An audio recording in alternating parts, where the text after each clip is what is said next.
wanted to take. but I pretty much was under the impression Lando's going to smash it. You see Max Verstappen with a plus, you kind of have to. I don't blame you at all. That wasn't a bad bet. I don't think any bad bet either way. I mean, Lando's only won one race but outside in his of that, career. But outside of those two bets we had, there was absolutely nothing on the board. Yes! Oh, you know what that sound means? Time for In the Paddock F1, Greeny and the Cheese. We are back after the summer break. Round 15 takes us to the shores of the North Sea. We're in Holland, baby. For the 34th time, this is Dutch Grand Prix. Holland, known for its windmills, bicycles, dams, cheese markets, home to Van Gogh, Rembrandt. What else you got, sir? Listen, they have these delicious raw herring sandwiches, but that's not what I'm going to go with. It's the panakoken. The panakoken, it's like a pancake, but it's not a pancake, but it's not a crepe. You put all that good food, shove it in there and you wrap it up like a burrito. Anything you can shove it in and wrap it up, that's good for me. Put all the good food in there. That's what I'm talking about. What else you got? All right. Well, this ain't no travel show. This is an F1 show. We're racing Zandvoort, 2.65 miles, 14 corners through the sand dunes next to the sea. 2 DRS zones. You give it the full beans for 60% of your lap. And the Orange Army came out to cheer on their hero. But it was the team in Papaya that was dominant as Lando destroys the field 22 seconds ahead of second place Max Verstappen. Cruises to his second win in his F1 career. As I said, Max takes second. Charles Leclerc rounds out the podium in a surprise for Ferrari. We're caffeinated. We're medicated, Greeny. Good morning, sir. Good morning here on the East Coast. As everyone is, I don't know, not surprised. What's surprising for me is that going into this weekend, we're talking about how McLaren's going to be dominant, which they kind of were, as Lando Norris wins his second ever race, second this season, in dominating fashion. You're talking about this time last year, or 2 years ago at least, Max was winning races by 15 to 20 seconds, and now he's losing races by 20 seconds. That's a 40-second turn of events we got going on here. It's massive, unbelievable what's going on from one year to the next. We'll get into all of that later, but this is all about Lando Norris and dominating the win. Mercedes wins 3 out of 4 coming in and can't even crack the top 6 in this weekend. Did not look great all weekend, and that's where we're at. It is a McLaren second half, although it's looking like it. Sergio Perez definitely showed a little more promise as he's kind of ended the first half with a little bit more promise than he did, at least, getting into these Q3s and trying to be more competitive. But even towards the top today, he wasn't competitive. The other Red Bull's not competitive. McLaren picks up, I think, 11 points in the Constructors, squeezing a little bit more, another 7 points Norris picks up over Max Verstappen, and we laughed about it a month ago, maybe 2 months ago, but now the reality is Lando Norris has a legitimate shot for the 2024 Drivers' Championship. How do you feel about a dominating win? Nothing crazy. There wasn't a 1-stop versus 2-stop here. We didn't see any kind of tricks or anything. Max comes out, takes the lead early. Lando comes back, lap 18, takes the lead back, and does not relent the entire way. Definitely looked like a McLaren weekend. Ends up being a McLaren weekend. What do we see today? What do we see? Not a total McLaren weekend. Because they only got one on the podium when they expected to get both. Hoping to get both. I don't know. Expected. They expected to get both. They were looking at a 1-2. They said the car performance should give them a 1-2. That's what they said before the race. That's what they were expecting. A 1-2 finish. They didn't get it. I think it's not a total are McLaren. going to go 1-2 finish, but still, Lando Norris' second win ever and this season, and McLaren is definitely 30 points back in the constructors now. 30 points now. Hello, now we're talking. Now we're talking about a constructors race, and we're squeezing 70 points now in the drivers' championship race. Haven't seen it this close, even though it is far. It's a big distance at 70 points, but we haven't seen it this close in a long time heading into September. So maybe I was wrong. Maybe I was being a little overdramatic with the McLaren weekend. But how do you see it, Cheese? How do you see it right now overall and this weekend in Max's 200th race? And you thought he was going to win it. A little magic there in number 200, but it didn't happen. No. McLaren was far and above, has the best car on the grid. Plain and simple. Plain and simple. Everybody knows it. That's where it is.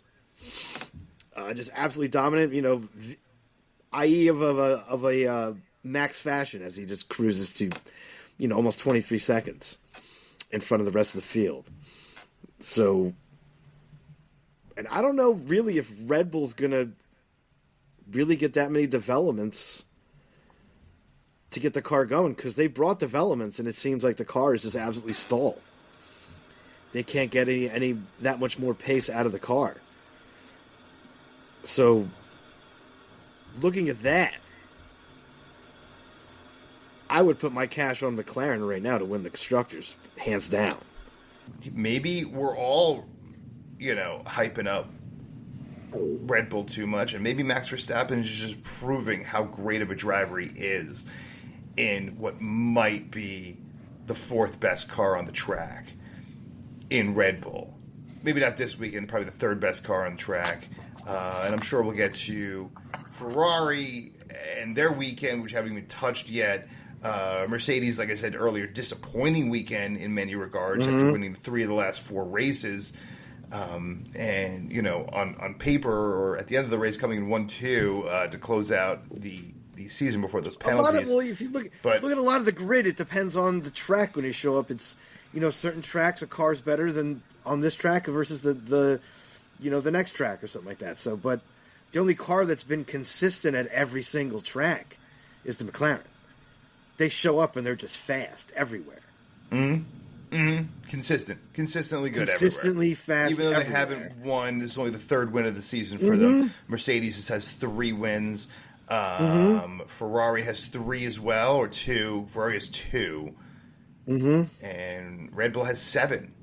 But with all those numbers, what's amazing, and the Sergio Perez factor is so huge, that you have Red Bull with 7, McLaren with 3, and they're right on their heels. And that just shows how poor Sergio Perez has been this season. Speaking of this season, I appreciate everyone for telling their friends to listen to the show. You have told your friends. We have tripled our listenership this season. We're looking to triple it again, Cheese. Let's triple it again, because do it you should again. Tell your friends, and please, if we do it again, we're going to might be able to quit our jobs if we triple it again. In the Paddock USA at gmail.com.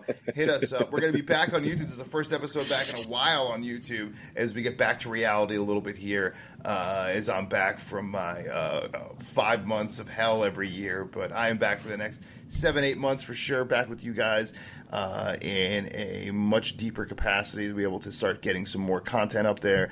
Probably back on the social media a little bit. Definitely get back on the YouTube, simulcast everything. And who knows what other treats we could have for you guys as we continue on probably the most exciting season we've seen since maybe 2012. Ah, yes. We're back. Been a while. In the Paddock F1. Green the cheese. Hasn't been that long since we were just here for vacation. Time to take that fantasy ride to that fantasy island of Greentopia, where the beer flows like wine and the wine flows like beer. And that cannabis, oh yes, it grows as far as the eyes can see. Look at it out there. Look at it. Green and luscious. Take a little whiff. That air smells fantastic. Take a little walk to the top of the hill. It's like a seat at the top. Just like Monaco, baby. Are we cashing in or are we checking out? Well, you saw the Mojo this week, and you thought it was going to be, just like a lot of people thought it was going to be this week. Finally back to the Max Verstappen winning ways is number 200, but he did not. So first of all, let's preface all of this by, I don't know what was going on in Vegas, but I could not find many potential bets out there. There was... The board was horrid. Besides the board being hard, and we're back to like the top 10 for like anyone in points. Like they give you 12 names that have negative payout. Like for the top 6, they had 8. You know, I don't know what's going on. We got to a good place, late in the year where we're actually like have a shot at making some bets here. But I had to go with the negative bet, and I went Lando Norris 500 greeny bucks minus 135 on the board, which gave me back 825 back, so a 325 win on the 500 bet. Risky as always, taking a big negative. But we took it, and we took the win. You, sir, went with a positive because you were salivating because you cannot help yourself as a professional style gambler here. Always looking for the plus bar. You saw the plus. You saw Max Verstappen, 200th race at home. Well, how often do you ever see Max Verstappen with the Almost plus? never. Almost never. What was the old saying from Nigel Mansell? Home Grand Prix gives you like a half a tenth or half a tick on the watch usually. Which leaves us, I think, with only one more thing to talk about this week. And that, of course, sir, is... In the News! Yes, another episode of In the News. I know we just talked about news last week in our special episode. If you missed that, go back and head up episode 115 for the most up-to-date in the news as of last week. But now we'll give you the up-to-date in the news. Well, just a pony off of the last in the news special to lead it off here for the first story.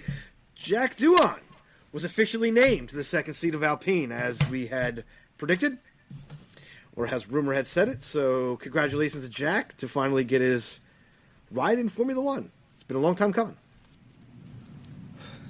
Yeah, I mean, we talked about it last week. I think it's his time. Another Australian on the grid. Yeah, I may not think that as much as the rest of the Formula One community thinks that. And those in the inside knowledge really believe this guy is going to take off and really have some good opportunities here to just be competitive. So we'll see if he can be more competitive than his predecessor, and we'll see what happens. But great for him.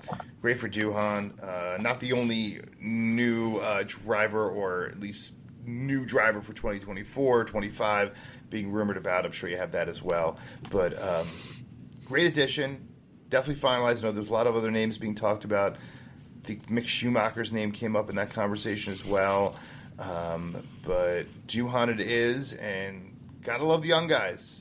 Listen, bring them. Bring the young guys. I like it. Young blood, baby. Bring it in. Story number 2. Logan Sargent crashed out in FP3. That's why he was unable to partake in quali. But after that, James Vowles didn't say it in so many words, but rumors been floating around that next week Logan Sargent might be out of his seat. The seat could be filled by Mick Schumacher, of all people, or even Liam Lawson, if Red Bull will let him jump in the car. What's your thoughts on that?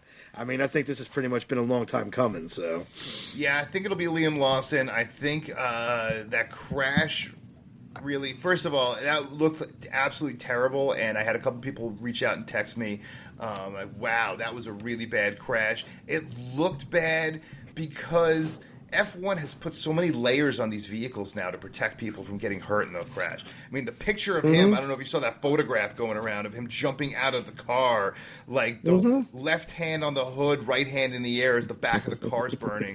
And it looked like a movie. I mean, thank God he's okay. Thank God he's okay. But he just kissed that wet grass. You got to know better, especially in Zandvoort, which is probably the most notorious track for injuries and cars on fire. Those who have been around the Zandvoort track, who are much older than you or I, who have been there for a long time, probably got really, really worried knowing the history of, especially in the late 60s, early 70s, with cars going on fire and folks not surviving. Some of the biggest disasters in Formula One history happened just at those turns, right off of Tarzan in those areas right there throughout history. So when you see a car like that burning, like it's really, really scary, especially those who know the history of Zandvoort or have lived the history of Zandvoort, those who have been on that track, who are much, much older, who have been there, like I said, in the 60s and 70s when we saw death on the track. Let's just be blunt. Yeah.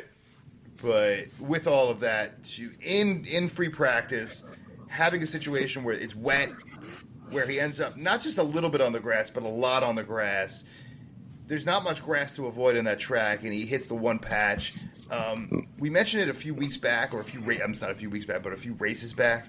How dangerous it is when he hits areas that really you just can't hit in Formula One. I know drivers go off track and hit certain areas. That's why there's beach in some areas. That's why there's gravel in some areas, because these are notorious spots that people go off. And that's why there's grass in others, because people don't go off on those spots traditionally. And he went off on a spot you can't. And that's not just dangerous for himself, it's dangerous for everyone on the track. So, with the least amount of offense to Logan Sargent here, he's becoming a dangerous driver.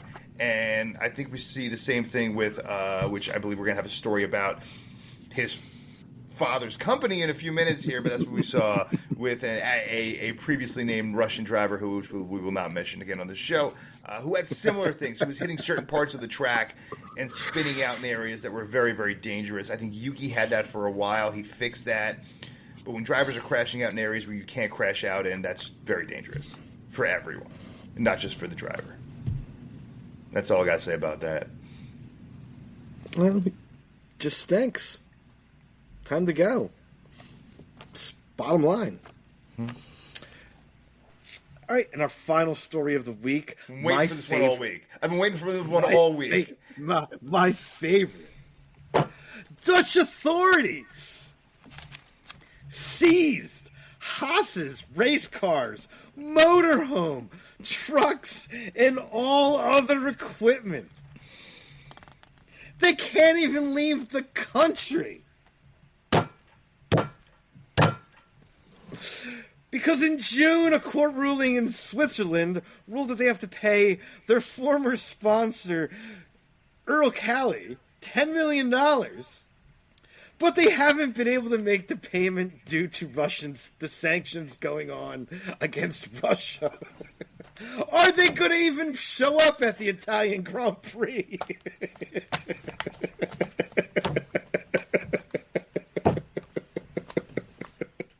You ever seen the movie Bronx Tale? Of course. Where, like, the biker gang walks into the mafia bar and asks for a drink, and they were being a little rowdy, and it says, "You calm yourself down, we'll get you a drink." It's like, yeah, we're just where I get a drink. And as soon as they get those beers, they start smashing them on the bar. And if you remember, what do? The head boss walks up to the door, locks the door, and says, "Now you can't leave." And that's what's going on with Haas. The authorities came, got your stuff, locked the door, and said, "Now you can't leave." And either you pay with cash or you pay with your stuff. I wouldn't be surprised if a couple guys show up next week with like a neck brace or some slings on. Because they might get roughed up a little bit.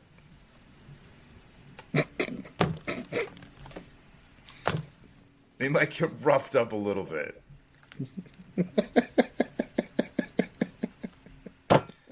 like a movie now.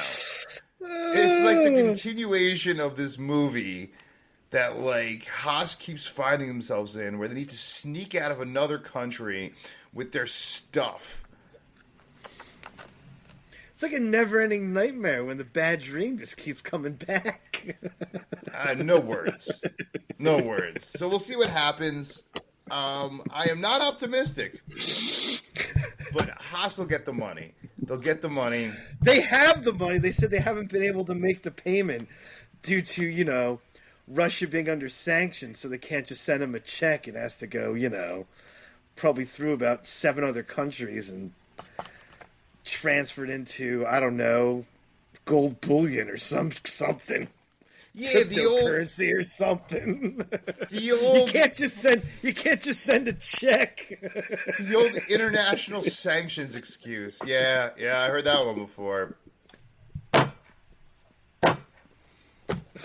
Well, that's according to Io. He said they can't make the payment because of the sanctions. They got the cash. It's ready to go. They just can't send it. This is not $50 for some car part. This is $10 million. Trust me, they'll fly and meet you. They'll get it. Apparently, well, they can't fly anywhere and meet you because they're not allowed to leave the country, really, there in Russia, so... They'll figure it out. They could have figured it out. They could have figured it out. They didn't. They made a conscious decision, hostage, to not figure it out. They made a choice to not try to figure it out and hope that everyone would say, just like at the very beginning of this, everyone turned around because Formula One and the rest of the world are not really on the side of Russia, that they would say, well, because it's Russia, we ain't paying jack shit. And I believe in my heart that they thought they can get away with not paying the $10 million.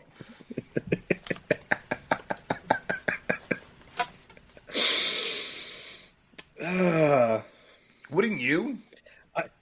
I think it's fracking hysterical, to be honest. So when I read this story, I legit fell out of my chair, cracking up. Tears rolling down my face. I mean, if you owed someone $10 million, you'd be like, you're going to forget?